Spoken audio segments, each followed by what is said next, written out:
Google updates Workspace to incorporate remote work needs.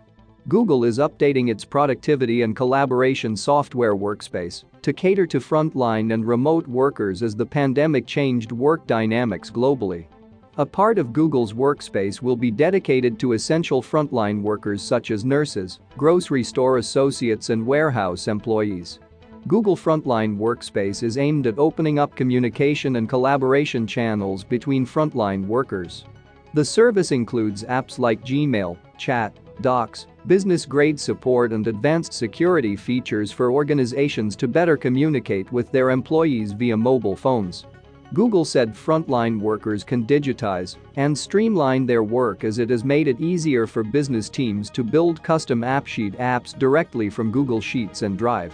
The tech giant has also added the ability to use Google Assistant with Workspace, allowing users to check their calendars, join meetings and send a message using voice command. Google is also enabling live streaming across multiple Google Workspace domains within the same organization. Thank you for watching. Do like, share and subscribe for more videos.